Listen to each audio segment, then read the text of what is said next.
여러분, 오늘은 교회 절기로 대림절 첫째 주일입니다. 대림절, 대강절이라고 부르는 성탄절 앞에 몇 주간이 있습니다. 이 대림절 기간에는 뭐 하는 교회 절기 기간인가? 2000년 전 이 땅 가운데 오신 예수 그리스도를 기억하고 다시 오실 예수 그리스도를 기다리면서 우리의 신앙을 점검하는 신앙의 계절이 대림절, 대강절 기간입니다. 지난 주간에 저는 마석기도원에서 성풍회, 우리 교단 가운데서 성령운동을 하자 하는 목사님들의 모임인 성풍회 총회를 해서 다녀왔습니다. 예배 중 말씀을 전해주신 분이 저희 교단을 섬기시는 총무 목사님이 말씀을 전해주셨는데 바울에 관한 말씀을 해주셨습니다. 그 말씀 들으면서 저는 여러 가지를 좀 생각하는 시간으로 삼았습니다. 이런 말씀 해주셨습니다. 바울은 믿음의 선한 싸움을 싸운 사람인데 그 믿음의 선한 싸움을 끝까지 잘 싸워서 마침내 승리하는 인생 되었는데 우리 목사님들도 그 믿음의 선한 싸움을 잘 싸워가시면 좋겠습니다. 우리 성풍에도 한국교회 안에서 믿음의 선한 싸움 그 사역을 잘 감당하셨으면 좋겠습니다 하는 말씀을 전해주셨습니다. 저는 그 말씀 들으면서 여러 가지를 생각했습니다. 나는 예수를 따라가는 그리스도인인데 나는 지금 예수 잘 따라가고 있는 사람인가 생각해 봤습니다. 나는 교회를 섬기는 목사로 이 시대를 살고 있는데 나는 목사로서 바르게 교회를 섬기고 있는가 생각했습니다. 우리 교회를 생각해 봤습니다. 우리 한국 기독교 장로의 교단을 생각해 봤습니다. 우리 한국 교회 속에서 교회를 섬기고 있는 성풍회를 또 한번 생각해 봤습니다. 여러분, 오늘 이런 얘기를 함께 나누려고 합니다. 여러분, 먼저 이 질문을 여러분들에게도 드려보겠습니다. 여러분은 어떻게 살고 있습니까? 예수를 따라가는 그리스도인으로서 예수님 잘 따라가고 계십니까? 교회를 섬기는 성도로서 여러분들은 지금 교회를 잘 섬기고 계십니까?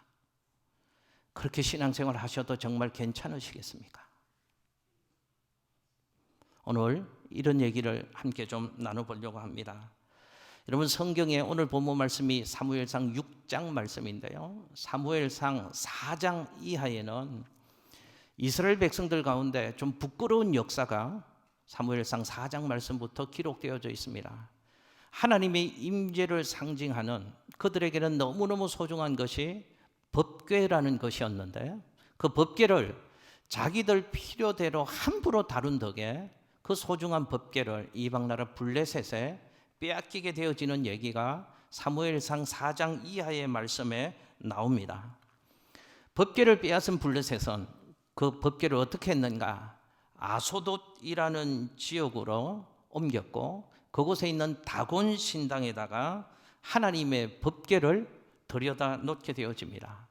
근데 그 이방 신당에다가 하나님의 임재를 상징하는 법궤를 옮겨놓은 그 순간부터 놀라운 일들이 그 땅 가운데 일어났다는 것을 성경은 말씀합니다. 그 이튿날 다곤 신당을 가보니까요, 그전에는 그런 일이 한 번도 없었는데 다곤 신상이 넘어져 있는 것입니다.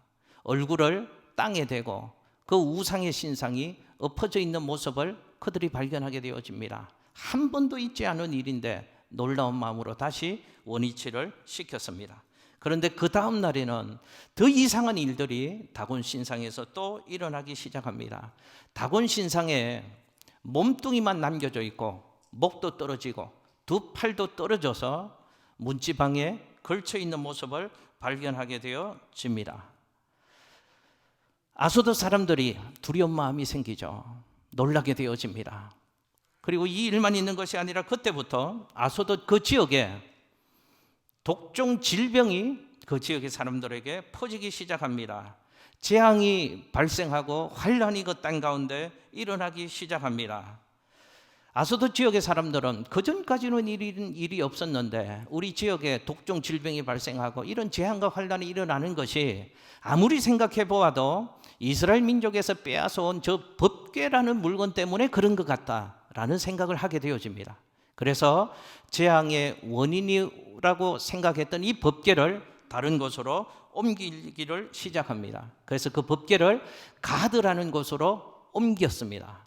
그런데 또 놀라운 일이 옮겨진 법궤, 가드가 있는 지역에서 또 똑같은 일들이 질병이 일어나고 재앙과 환란이 그 땅 가운데서 발생하게 되어집니다. 그래서 가드 사람들도 또 그 법궤에 대한 두려움을 가지고 그 법궤를 에그론이라는 곳으로 옮기게 되어집니다. 역시 그 법궤가 옮겨진 에그론이라는 지역에서도 또 질병이 발생하고 재앙과 환란이 그 땅 가운데서도 발생하게 되어집니다. 블레셋 전체가 하나님의 법궤로 인해서 큰 재앙을 당하게 되었다는 얘기가 사무엘상 4장 이하로부터 쭉 기록이 되어져 있습니다. 여러분, 오늘 우리는 사무엘상 6장 말씀을 묵상하고 있는데 이 법궤를 좀 주목해 보려고 합니다. 도대체 법궤가 무엇이간데 법궤가 가는 곳마다 재앙이 일어나고 환란이 발생했느냐 하는 것을 좀 생각해 보려고 합니다. 여러분, 법궤는 사실 대단한 게 아닙니다. 법궤는 아카시아로 나무로 만든 나무 괴짝입니다. 그리고 그 안에 대단한 게 들어있는 것도 아닙니다. 3가지가 들어있습니다. 십계명을 새긴 돌판이 들어있고 아론의 쌍난 지팡이가 들어있고 그리고 만나르가 담긴 작은 돌 항아리가 그 안에 담겨져 있는 것입니다. 그러니까 법궤는 사람들이 막 욕심을 낼 만한 소중하고 보배로운 어떤 것이 그 안에 담겨 있는 그런 대단한 물건이 아니다 하는 것을 우리는 성경을 통해서 발견할 수 있습니다. 그러나 이 법궤는 구약의 이스라엘 백성들에게는 너무너무 소중한 의미가 있는 아주 보배로운 것이었습니다. 이스라엘 백성들에게 법궤는 하나님의 임재를 상징하는 물건이었습니다. 그래서 이스라엘 백성들은 그 여호와를 법궤를 보면서 뭘 기억했는가 하면 하나님이 지금도 우리와 함께 하시는구나 라는 사실을 기억했다는 것이죠. 그래서 이스라엘 백성들은 법궤를 중심으로 장막을 쳤고 법궤를 중심으로 행동을 했고 법궤를 중심으로 삶을 살았다고 성경은 법궤 중심의 이스라엘 백성들의 삶을 말씀하고 있는 것입니다. 여러분, 구약의 이스라엘 백성들에게는 이 법궤가 하나님의 임재를 상징하는 것이었다고 한다면 오늘 현대를 살아가는 우리들에게도 이 법궤가 특별한 의미가 있다는 것을 저는 말씀드리고 싶습니다. 여러분, 법궤는 오늘날 교회를 의미한다고 생각하시면 좋겠습니다. 법궤는 교회를 의미하는 것입니다.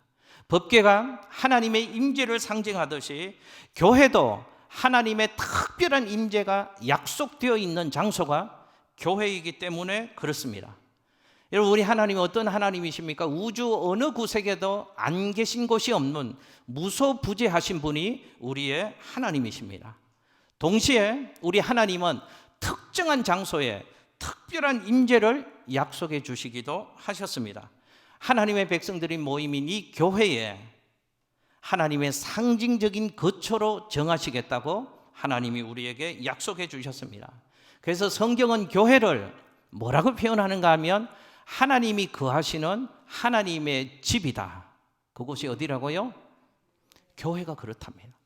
교회가 하나님이 거하시는 하나님의 집이라고 그런 의미를 담아서 성경은 표현하고 있는 것입니다. 그리고 하나님은 우리에게 교회를 하나님이 복을 내리시는 축복의 장소로 우리에게 가르쳐 주시고 계십니다. 그래서 우리는 교회를 어떻게 믿고 있습니까? 교회는 하나님의 임재의 현장이고 교회는 하나님의 축복의 현장이다. 그래서 교회를 귀하게 여기고 교회 중심의 삶을 오늘도 우리는 살아가고 있는 것입니다. 여러분, 하나님의 임재와 오늘날 교회를 상징하는 것이 법궤라고 한다면 이 법궤를 빼앗아간 블레셋 이방 사람들에게 충격적인 일들이 발생했다는 것을 성경은 쭉 우리에게 말씀합니다. 그 법궤를 소울이 다루고 함불이 다루니까 그들의 우상이 넘어지고 깨어지는 역사가 일어나고 질병이 발생하고 재앙이 일어나고 환란이 그들 가운데 일어났다는 것을 성경은 우리에게 말씀합니다. 그런데 오늘 성경에도 그 표현이 있지만 성경의 자세한 표현을 가만히 보면 그런 재앙과 환란이 일어난 것이 원인이 뭔가 하면 하나님이 손으로 행하셨다 라고 표현을 하고 있다는 것이죠. 하나님께서 블레셋을 치셨다고 말씀합니다. 여러분, 여기에 교회의 소중한 중요성이 있다는 사실을 우리 모두 기억해야 합니다. 하나님께서는 우리가 생각하는 것보다 훨씬 더 소중하게 교회를 중요하게 여기고 계시고 하나님은 우리가 교회에 관심을 가지는 것보다 훨씬 더 깊은 관심을 하나님은 교회에 향해서 가지고 계시다는 것을 우리에게 말씀하고 있는 것입니다. 여러분 기억하십시오. 하나님은 교회를 통하여서 복을 주시기도 하시고 교회를 통하여서 저주를 내리기도 하신다는 것입니다. 여러분 이게 교회가 중요한 이유입니다. 여러분 이게 우리가 교회를 섬기는데 함부로 내 기분대로 내 감정대로 교회를 섬겨서도 안 되고 교회에서 하나님이 주신 직분을 내 감정대로 함부로 해서도 안 되고 그만두어서도 안 되고 교회를 두려움과 조심 있게 섬겨야 될 중요한 이유가 있는 것입니다. 여러분 기억하십시오. 교회는 그냥 건물이 아니고 예수 그리스도의 피값으로 세워진 곳입니다. 교회는 예수 그리스도의 피로 값주고 사신 곳이 교회입니다. 그래서 교회는 고귀한 곳입니다. 그래서 하나님은 교회가 아무렇게나 다루어지는 것을 절대로 원치 않으시고 교회를 아무렇게나 다루는 사람을 가만히 내버려 두시지 않으시는 것입니다. 여러분 교회는 저는 이렇게 표현하고 싶습니다. 교회는 아버지의 무릎과도 같습니다. 왜냐하면 우리는 교회에서 아버지 되신 하나님의 가르침을 받기 때문에 그렇습니다. 또 저는 교회를 이렇게 표현하고 싶습니다. 교회는 어머니의 품속과 같습니다. 교회에서 하나님의 사랑을 깨닫고 나를 사랑하시는 하나님의 위로를 이곳 교회에서 경험할 수 있기 때문에 그렇습니다. 이런 의미에서 교회는 그냥 또 하나의 어떤 모임과 공동체 건물 정도가 아니고 교회는 성도의 삶의 보금자리요 성도의 행복의 발전소라고 얘기할 수 있는 것입니다. 그래서 장로교회는 장로교 신앙의 3대 원리를 이렇게 얘기합니다. 교회 중심, 말씀 중심, 하나님 중심. 하나님 중심으로 사는 건데 그게 말씀 중심으로 사는 것이고 교회 중심의 삶을 사는 것이다 라고 교훈을 하는 것입니다. 그러기에 교회는 세상의 그 무엇보다 성도에게 소중한 곳입니다. 그래서 성도는 어떻게 살아가야 된다고요? 교회를 중심으로 해서 신앙의 삶을 살아가야 하는 것입니다. 자 보십시오. 블레셋 사람들은 그 의미를 잘 몰랐는데요. 법궤를 자기들 마음대로 함부로 다루면서 재앙과 환난이 발생하는 이런 역사를 경험하면서 이 법궤 대단한 의미가 있는 것이다 하는 것을 깨닫기 시작합니다.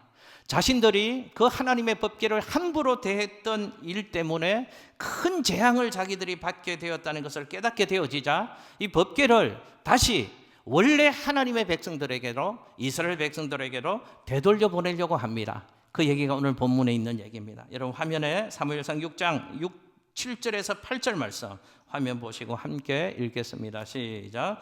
그러므로 새 수레를 하나 만들고 멍에를 메어 보지 아니한 젖 나는 소 2마리를 끌어다가 소의 수레를 메우고 그 송아지들은 떼어 집으로 돌려보내고 여호와의 궤를 가져다가 수레에 싣고 속건제로 드릴 금으로 만든 물건들은 상자에 담아 궤 곁에 두고 그것을 보내어 가게 하고. 아멘. 할렐루야. 여러분 방금 읽은 말씀이 블레셋 사람들이 이제 법궤를 다시 이스라엘 벳세메스라는 곳으로 돌려보내는 얘기를 우리 방금 읽었습니다. 여러분 그런데 좀 달라진 게 있습니다. 블레셋 사람들이 그 법궤를 함부로 대했거든요. 그런데 그 법궤가 어떤 것인가를 깨닫고 나서 그 법궤를 다시 이스라엘 백성들에게로 되돌려 보내는 모습을 성경의 표현을 가만히 보면 아주 달라진 게 있습니다. 먼저요, 법궤를 옮길 수레를 새로 그들이 만들었다고 성경은 표현을 하고 있습니다. 그리고 또 법궤를 운반할 수레를 새로 만들어서 그 운반할 소를 구하는데요, 아주 특별한 소를 구했다고 성경은 말씀하고 있습니다. 성경의 표현이 이렇습니다. 멍에를 메어 보지 아니한 젖 나는 소 2마리를 선택했다고 성경은 말씀을 합니다. 특별한 수레를 만들고 그 수레를 끄는 특별한 소를 준비하고 그래서 법궤를 싣고 벳세메스 이스라엘 지역으로 그 법궤를 옮기게 하고 블레셋의 방백들은 그것이 이스라엘로 잘 들어가는지 뒤따라가면서 조심스럽게 그 뒤를 쫓았다고 성경은 말씀하고 있습니다. 여러분 오늘 하나님 주시는 말씀을 통해서 저는 특별히 우리 성도님들과 함께 벳세메스로 가는 암소를 좀 주목해 보려고 합니다. 벳세메스로 가는 이 암소가 법궤를 메고 갔거든요. 법궤를 메고 벳세메스로 가는 암소를 통해서 교훈을 좀 받으려고 합니다. 우리는 어떻게 신앙생활을 해야 되는가? 우리는 어떻게 교회를 섬겨야 하는가? 하는 교훈의 말씀을 벳세메스로 법궤를 메고 가는 암소를 통해서 교훈 받으려고 합니다. 첫 번째 이것입니다. 같이 한번 따라해 보실까요? 법궤를 맨 암소같이 살자. 할렐루야. 소같이 살자니까 좀 이상하시죠? 소에게도 교훈 받을 수 있고, 저희 집에서 저는 강아지를 키우는데요, 심야 예배 때도 말씀드렸는데 강아지를 통해서 은혜를 받습니다. 강아지가요, 식사하면 저희들 이렇게 저희 곁에 앉아 있습니다. 이렇게 앉아 있는데요, 최대한 공손한 표정으로 무릎을 꿇고요 이러고 있습니다. 그리고 그 눈빛은 최대한 불쌍한 눈으로, 그리고 저를 바라봅니다. 밥 먹고 있다가요 몇 번 짖거든요. 이렇게 보면 마음이 짠합니다. 주고 싶어집니다. 소고기라도 주고 싶습니다. 그런데 얘 좋아하는 먹이를 주면 또 좋다고 그 먹이를 갖고 어디론가 가서 먹고 또 와서 또 이러고 있습니다.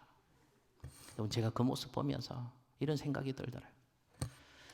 주인의 상에서 떨어지는 부스러기 먹이를 구하는 저 모습이 하나님 앞에서 하나님의 은혜를 구하는 내 모습이어야 되는데 하는 감동이요, 우리 까물을 보면서 들더라니까요. 여러분, 오늘은 벳세메스로 법궤를 메고 가는 암소를 통해서 하나님 주시는 은혜를 나누려고 합니다. 벳세메스로 법궤를 메고 가는 그 암소는 특별한 소였습니다.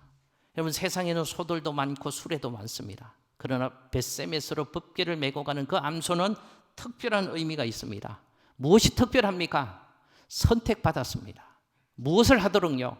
하나님의 법궤를 메고 가도록 특별한 부름을 받고 사명을 받은 그 소이기에 벳세메스로 법궤를 메고 가는 그 암소는 특별한 의미가 있는 소입니다. 여러분, 벳세메스로 법궤를 메고 가는 그 암소와 같은 모습이 성도의 삶이어야 된다 하는 것을 기억하십시오. 다시 한번요, 성도의 삶이 무엇과 같아야 되는가 하면 벳세메스로 법궤를 메고 가는 암소와 같은 것이 성도의 삶이어야 된다 하는 것입니다. 보십시오. 성도는 세상 가운데서, 세상의 많은 사람 가운데서 특별히 하나님의 사람으로 부름을 받은 사람들입니다. 그래서 우리를 뭐라고 부릅니까? 성도라고 부릅니다. 거룩한 무리라고 부르는 것입니다. 왜요? 우리는 이 땅 가운데 세상 사람들과 똑같은 모습으로 이 땅에 발을 디디고 살아가지만 우리는 하나님의 부름을 받은 사람들입니다. 우리의 발은 이 땅에 있지만 우리의 신분과 소속은 저 하나님 나라에 있는 것입니다. 동시에 우리는 오늘이라고 하는 현재를 땅에서 살도록 하나님의 부름을 받고 이 땅에서의 삶을 살아가고 있는 그리스도인이다 하는 것입니다. 여러분, 이것이 성도의 이중적인 삶의 모습입니다. 땅에 살지만 소속과 신분이 하늘에 있고, 신분과 소속이 하늘에 있지만 우리는 이 땅에 살아가고 있는 사람들입니다. 이 거룩한 삶을 사는 사람들이 바로 성도입니다. 이 거룩한 삶의 지휘소가 교회이고, 거룩한 삶의 쉼터가 교회이고, 거룩한 삶의 훈련소가 교회라는 것입니다. 그래서 우리는 교회 생활을 통해서 하나님이 주시는 말씀을 받습니다. 우리는 교회 생활을 통해서 하나님의 사람들도 훈련되어집니다. 우리는 교회 생활을 통해서 하나님의 사람답게 살기로 결단하고 다듬어지는 일들이 교회 생활을 통해서 우리에게 일어나고 있는 것입니다. 그러므로 성도는 어떻게 살아야 한다고요? 여러분, 답해 보십시오. 법궤를 메고 벳세메스로 가는 암소처럼 교회를 중심으로 교회를 섬기면서 성도는 살아가야 될 줄로 믿습니다. 두 번째, 한번 저 따라서 해보실까요? 고통을 참는 암소같이 살자. 뭐 고통 참자 하니까 따라하기 싫으시죠? 여러분 보십시오. 법궤를 메고 벳세메스로 가는 이 암소에게는 두 가지가 있는 것 같아요. 하나는 영광스러움이 있습니다. 누구도 지지 못하는 하나님의 법궤를 메고 가는 영광스러움이 있습니다. 그러나 동시에 그 길이 쉬운 일이 아니다 하는 것입니다. 성경의 표현을 보니까요, 젖먹이는 암소였습니다. 젖먹는 자기 새끼들을 떼어놓고 가야 하는 아픔의 길이 벳세메스로 법궤를 메고 가는 길이었다 하는 것입니다. 여러분, 화면에 사무엘상 6장 10절 말씀을 같이 한번 읽겠습니다. 시작. 그 사람들이 그같이 하여 젖나는 소들을 끌어다가 수레를 메우고 송아지들은 집에 가두고. 아멘. 성경의 표현, 방금 표현, 송아지들은 집에 어떠했다고요? 어미소에게는 가장 힘든 순간 아닐까요? 자기 젖먹여주는 새끼들을 떼어서 집에 가두어 놓았답니다. 그리고는 벳세메스를 향해서 법궤를 메고 길을 가고 있는 것입니다. 여러분, 성경학자들이 얘기하는 것이 에골론이라는 지역에서 벳세메스까지는 약 12km 정도, 직선 거리면 12km 정도인데 그 당시의 길 상황으로는 대략 한 20km, 30km쯤 되는 길이었다고 성경학자들은 얘기합니다. 그 벳세메스로 가는 길에는 골짜기도 있고 산도 지내야 되는 일이었습니다. 그 길을 이 두 암소는 울면서 갔다는 것이죠. 좌우로 치우치지 않고 법궤를 메고 눈물을 줄줄 흘리면서 벳세메스로 이 소는 올라가고 있는 것입니다. 여러분, 사무엘상 6장 12절 말씀 화면에 한번 읽겠습니다. 시작. 암소가 벳세메스 길로 바로 향하여 대로로 가며 갈 때 울고 좌우로 치우치지 아니하였고 블레셋 방백들은 벳세메스 경계선까지 따라가니라. 아멘. 젖먹는 새끼들을 떼어놓습니다. 아픔이 있습니다. 이 암소는 눈물을 줄줄 흘립니다. 그러나 등에 하나님의 법궤를 메고 벳세메스를 향해서 올라가고 있습니다. 여러분, 가만히 생각해 보십시오. 벳세메스로 법궤를 메고 올라가는 암소의 모습에서 우리는 주님의 모습을 볼 수 있습니다. 아픔을 견디고 모욕과 천대를 참으면서 채찍에 맞으면서도 그분이 지셔야 될 사명의 십자가, 온 인류의 죄를 담당하시고 인류를 구원하시기 위한 그 십자가를 지시고 고통의 골고다로 한 발, 두 발 올라가셨던 주님의 모습을 벳세메스로 법궤를 메고 가는 암소의 모습에서 주님의 모습을 보는 듯합니다. 여러분, 기억하십시오. 벳세메스로 법궤를 메고 눈물을 흘리며 치우치지 아니하고 올라가는 암소의 모습. 고통이 있고 아픔이 있지만 사명의 십자가를 지고 고통의 골고다로 한 발, 두 발 올라가는 예수님의 그 모습이 성도가 가야 될 삶의 모습이다 하는 것입니다. 여러분, 우리도 벳세메스로 아픔을 참고 올라갔던 암소처럼 주님 따라가야 합니다. 교회를 그렇게 섬겨야 합니다. 여러분, 우리 신앙의 선배들도 다 그 길을 걸어갔던 분들입니다. 주기철 목사님도 그랬고 손양원 목사님도 그랬고 조만식 장로님도 그 아픔의 길을 걸어가셨던 믿음의 선배들입니다. 우리 신앙의 선배들은 한결같이 교회를 위하여 눈물을 흘렸던 분들입니다. 교회를 섬기고 봉사를 할 때 자신의 것을 떼어놓는 아픔을 기꺼이 감당하셨던 분이 그분들이고 우리 믿음의 선배들입니다.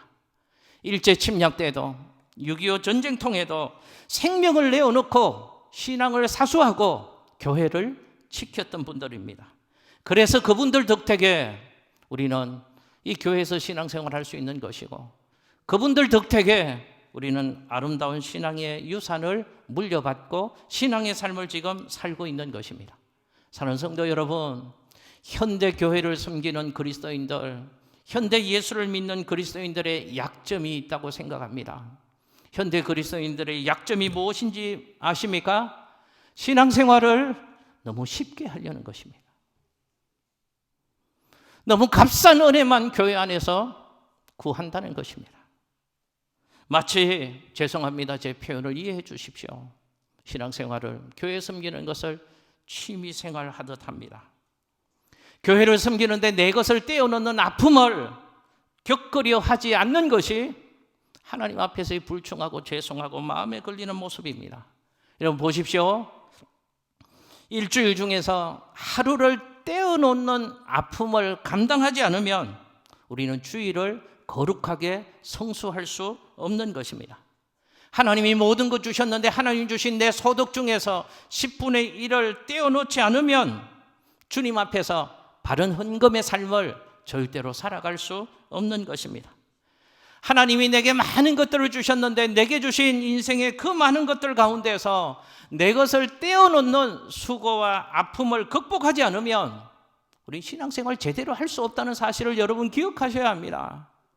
그 아픔을 극복하지 않으면 주님을 제대로 섬길 수 없고 주님 앞에 제대로 헌신할 수도 없고 복음을 전파하는 일에도 쓰임받을 수 없기 때문에 그렇습니다. 생각해 보십시오. 십자가의 주님을 생각해 보십시오.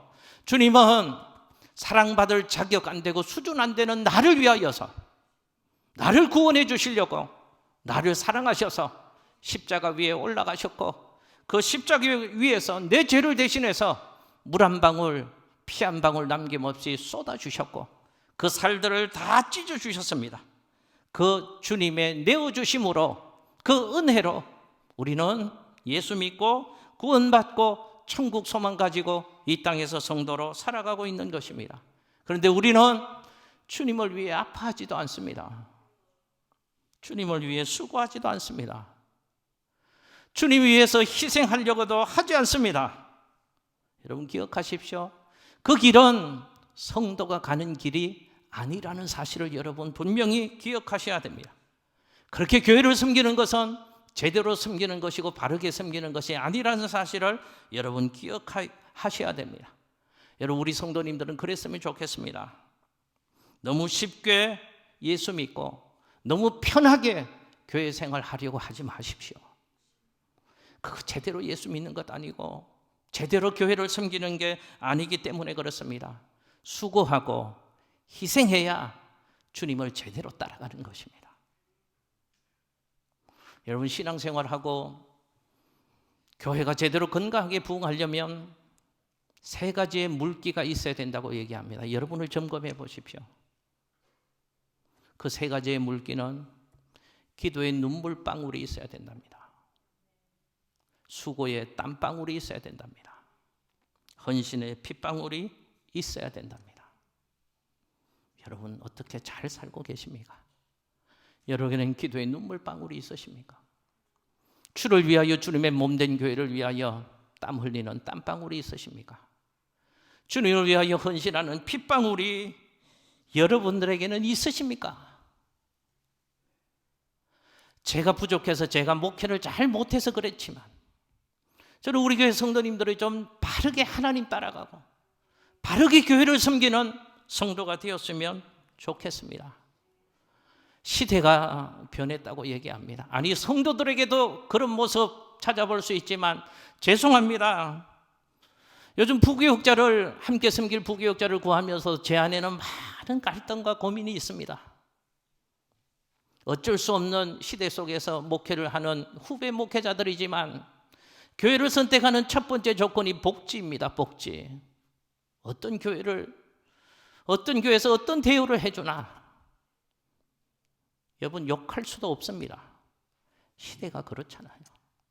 그렇지만 저는 우리 교회는 우리 교회 교육자들은 우리 교회 모든 성도님들은 시대가 아무리 그렇게 바뀌어도 남들은 다 그렇게 한다고 할지라도 우리는 주님이 원하시는 신앙생활, 주님이 기뻐하시는 신앙생활, 그렇게 신앙생활하고 그렇게 교회를 섬기는 우리 교회 성도님들이 되었으면 좋겠습니다. 좋은 곳, 편한 곳, 드러나는 곳, 알아주는 곳에는 줄을 서는데 왜 나를 내어놓고 나를 떼어놓고 눈물 흘리면서 감당해야 될 수고의 길은 피하고만 있는가? 주님은 십자가에서 나를 위하여 살을 내어주시고 피를 내어주시고 그 살과 피를 먹고 마심으로 내가 구원을 받고 하나님의 자녀가 되었는데 나는 주님을 위해서는 왜 내어주지 않는가? 주님을 위해서는 왜 도무지 고난받을 생각을 하지 않는가? 주님의 몸된 교회를 섬기는 데는 왜 그렇게 편하게만 신앙생활 하려고 하고 왜 그렇게 쉽게만 주님의 몸된 교회를 섬기려고 하는가? 기억하십시오. 벳세메서로 법궤를 메고 가는 암소처럼 나를 떼어 놓는 신앙생활을 해야 합니다. 주님 따라가는 그 길이, 벳세메서로 법궤를 메고 가는 그 길이 힘들고 아픔이 있을지라도 참고 견뎌야 합니다. 우리 양쪽교회 성도님들이 그런 신앙생활 하실 수 있기를 예수님의 이름으로 축복합니다. 여러분, 신앙의 선배 조지 위필드라는 분은 이런 얘기를 했습니다. 내게는 한 가지 소원이 있습니다. 내 인생이 녹슬어 못 쓰는 인생이 되고 싶지 않습니다. 나는 하나님을 위해서 내 인생 마지막 임종의 순간에도 남김없이 닳아서 없어지는 그런 인생이 되고 싶습니다. 여러분, 이게 제 소원이고 우리 성도님들의 소원이 되었으면 좋겠습니다. 평생 주를 위해 살다가, 주님의 몸된 교회를 위해서 살다가 주님 부르시는 그날 더 내어드릴 것이 없어서 주를 위해서 아름답게 헌신하다가 다 닳아서 다 주를 위해서 쓰고 그 모습으로 주님 만날 수 있는 저와 여러분들이 되었으면 좋겠습니다. 우리는 교회에서 하나님의 은혜로 하나님 주신 여러 가지 직분들을 가지고 살아갑니다. 여러분, 그 직분으로 어떻게 살고 계십니까? 우리 교인분들은 잘 아시죠? 직분이 계급이 아니고 훈장이 아니고 자랑이 아닌 것을 잘 알고 있습니다. 주님 앞에 드리라고 부름받은 직분입니다. 여러분, 그 직분 잘 감당하고 계십니까? 다 내어드리고 닳아서 없어지는 우리 양천교회 성도님들 되셨으면 좋겠습니다. 제가 우리 교회 성도님들 임종 예배할 때도 다 닳아서 없어지는 성도님. 그래서 제가 그 성도님의 몸을 붙잡고 이렇게 기도했으면 좋겠습니다. 하나님, 이 권사님, 이 목사님, 이 장로님, 주를 위해서 남김없이 드리가 주님 나라로 가십니다. 하나님 위로해 주시고 하나님 축복해 주십시오. 그런 성도님들이 되었으면 좋겠습니다. 지금 월드컵 축구 기간입니다. 월드컵 축구 기간에 우리 국가대표 선수들, 특별히 손흥민 선수의 모습을 보면서 우리는 많은 감동을 받습니다. 손흥민 선수가요, 영국 프로축구에서 월드컵을 2주 앞두고 영국 프로축구 경기를 하다가 부상을 입었습니다. 안아골절 한 4군데가 골절이 되었답니다. 그래서 수술을 하면 4주 동안에 이 기간이 지나야지 정상적인 경기를 할 수 있다고 했습니다. 손흥민 선수가 이렇게 얘기했죠. 1%의 가능성만 있어도 저는 어떻게든 월드컵 뛸 겁니다. 대한민국을 대표해서 월드컵에서 축구를 할 겁니다. 기적처럼 그가 회복되어져서 그의 말대로 마스크를 쓰고 1차전 우루과이전 해서 무승부가 났잖아요. 무승부가 나서 그 한국과 우루과이 그 게임에서 최우수 선수, 최고 수훈 선수 MOM이 손흥민 선수로 뽑혔습니다. 그가 이렇게 인터뷰를 얘기하는 것을 설교 마지막 여러분들과 함께 좀 나누려고 합니다. 아프지 않습니까? 괜찮습니까? 기자가 물었습니다. 괜찮습니다. 축구 선수에게는 늘 아픔과 부상이 있습니다. 이거 아무것도 아닙니다.